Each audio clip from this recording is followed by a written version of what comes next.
ABN Marathi news मध्ये आपल्या सर्वांचं स्वागत आहे।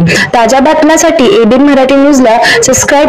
लोकशाहीर अण्णाभाऊ साठे यांच्या 105व्या जयंतीनिमित्त सोलापूर शहर पोलीस आयुक्तालय तर्फे शांतता कमिटीची बैठक आयोजित करण्यात आली होती। ही बैठक 1 ऑगस्ट ते 3 ऑगस्टच्या दरम्यान होणाऱ्या जयंती मिरवणुकीबाबत चर्चा करण्यासाठी सर्व समाजातील पदाधिकारी व कार्यकर्त्यांना बोलावण्यात आलं होतं। यावेळी सोलापूर पोलीस आयुक्त एम राजकुमार यांनी सर्व समाज बांधवांना मार्गदर्शन केले। आणि माझा अंतिम मुद्दा आहे ते आपल्या समोर मांडतो। परवानगीबद्दल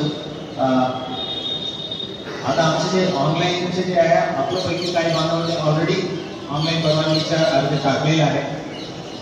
ते बिकॉज डायरेक्ट आमच्या मेलला येत आहेत ना, त्यामुळे आम्हालाही कळत आहे ते ऑलरेडी ते आपल्या परवानगीसाठी अर्ज सुरू आहे। त्याच्या व्यतिरिक्त पोलीस स्टेशनला ज्यांना ते ऑनलाईन भरण्याच्या अडचण आहे त्यांना तुम्ही समोर बसून आपला माणूस बसून करून घ्या।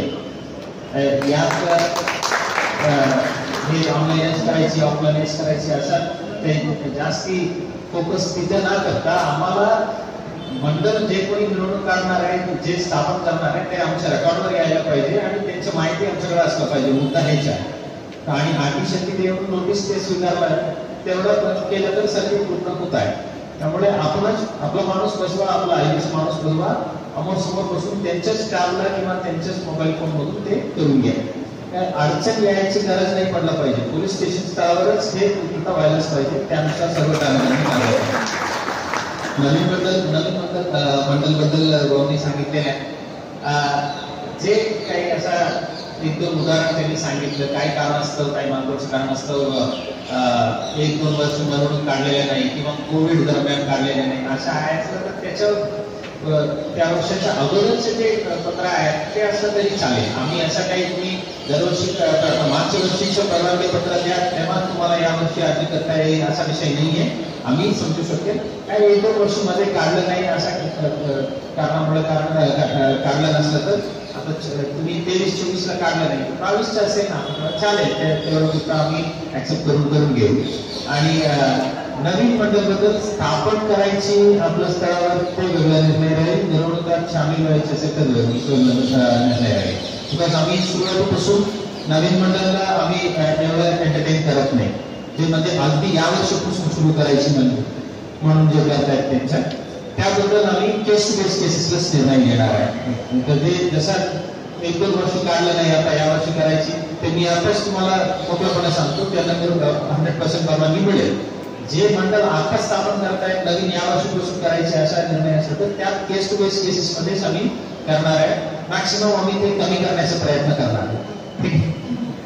आणि मंडळाचे जे मिरवणूक मार्गामध्ये दोन्ही बाजूने घ्यायची त्यामुळे रोडच्या साईजनुसार आम्ही निर्णय घेऊ। ज्या ठिकाणी रोडचे कमी आहेत ते एकच लाईन डेव्हलप आहे त्यांना समजून सांगा अगोदरच।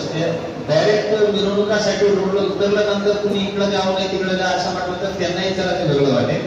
तर सर्व ठाणेदारांना सूचना आहे आपण अगोदरही मंडळाच्या पदाधिकाऱ्यांसोबत बसून आम्ही त्यांना सुरुवातीपासून त्यांना माहिती असलं पाहिजे कुठून कुठे जायची, कोणते मार्ग वापर करायची, कोणते वापरायची नाही। ठीक आहे, तर आता साहित्यरत्न अण्णाभाऊ साठे जयंतीचे असा इकडचा इतिहास असा आहे मिरवणुकीत सामील होणारे माणूस एवढा आहे त्यापेक्षा 10 पट बघण्यासाठी लोक येणार आहे। त्यांनाही उभं राहायला आम्ही जगा सोडायला पाहिजे। आता आम्ही दोन्ही बाजू मंडळ सोडलं तर ते पूर्णपणे आपल्या मंडळाचे पदाधिकारी कार्यकर्ते ते ऑक्युपाय करणार आहे आणि बघायला जे यायला लोक आहेत त्यांना खूप डिसअपॉइंटिंग राहील, त्यांना उभं राहायला जगा नसते, अशा परिस्थिती होऊ द्यायची नाही। दुसरी एक मुद्दा आम्ही मनात ठेवायची, या दरम्यान आता पावसाचा वेळ चालू आहे, ठीक आहे पाऊस येऊ द्या चांगली गोष्ट आहे, पण मिरवणूक दरम्यान पाऊस आला तर सर्वांच्या एक पळापळ राहील।